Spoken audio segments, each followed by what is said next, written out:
I'm going to give you 8 tips on how to take your essay from just good to great. Let's get right into it. First, spell check. Number 1 is the most obvious. Scan your writing for typos. Nothing says I couldn't care less more than a document full of spelling mistakes. Your first line of defense should be your spell checking tool. Make sure it's switched on and do a full scan of your document for errors. Be on the lookout for homophones, words pronounced alike but different in meaning or spelling. Examples are which and which, whether and whether, whole and whole. Perhaps the most common error people make is with there, and there.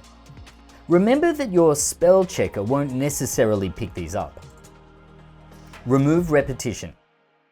Try to be as concise as possible.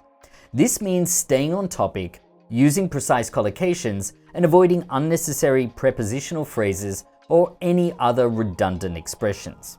Take the following example. As previously mentioned, the colonization of what is today known as the Aztec Empire by the Spanish beginning in 1519 is still a matter of scholarly debate.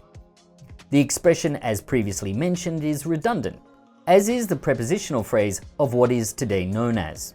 The words beginning in could also be cut from this paragraph. Also, be sure to check your essay for run-on sentences. A rule of thumb is to not have any single sentence that is longer than 3 lines, although professionals do break this all the time. Next, transitions. The appropriate use of transitions in your writing will make it more cohesive. As you proofread, pay particular attention to anything that seems disconnected from the whole or fragmentary.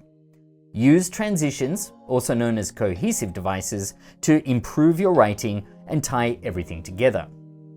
Here's an example from an essay on the benefits of a cashless society. The phrases in bold help connect ideas and clarify the main point. Cut cliches. Cliches are phrases that are overused and indicate a lack of originality. Avoid them at all costs, because this is not a game, this is real life. Another reason to avoid cliches in your writing is because they tend to reinforce stereotypes. For example, how many times have you read a travel article that begins Tokyo, a city of contrasts? How often have you heard that Italians are passionate or Australians are laid back? This kind of lazy writing does little to engage with the complexities of a culture. Instead, add detail to your writing and examine your subject from multiple perspectives. Active, not passive.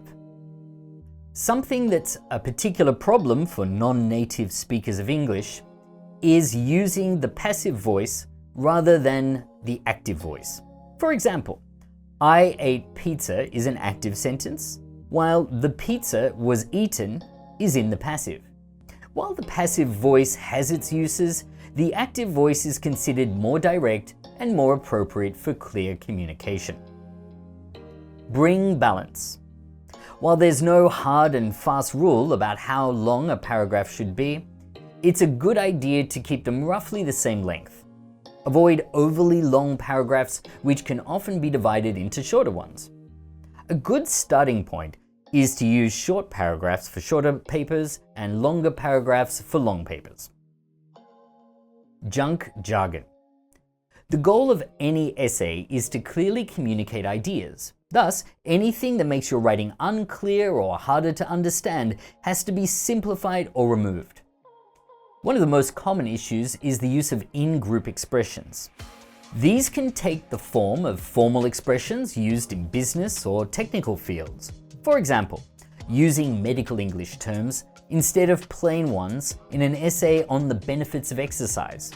Why use ambulate when walk is so much easier to understand? While you might think that using this type of jargon makes you look smarter, it can backfire if nobody understands what you're talking about. Or worse, it can make you appear pretentious. Similarly, it would be inappropriate to use slang or casual expressions in a formal context. For example, Picasso's other stuff was lost during the war. If you do have to include technical terms or acronyms, be sure to define them or give them in full when they first appear in the essay. Acronyms can follow in parentheses, like so. Stocks in the artificial intelligence AI company plummeted immediately after its initial public offering, IPO. Nevertheless, investors continue to show interest in new AI platforms. Finally, check your citations. Assuming you're using APA or MLA citations, there will be two parts to this: in-text citations and the works cited page. Make sure that any idea that is not your own is followed by an in-text citation. Cite all of your references on the final page of the essay. Start by hitting Ctrl and Enter to create a fresh page. Label it References in APA or Works Cited in MLA. Be sure to list your references in alphabetical order based on the author's surname. A big time saver here is to use Google Scholar's citation feature. This way, you can quickly copy and paste the citation in the appropriate format to the back page of your essay. That's all for this video. In the next episode, we'll look at some practical techniques for proofreading your essay. Thanks for watching.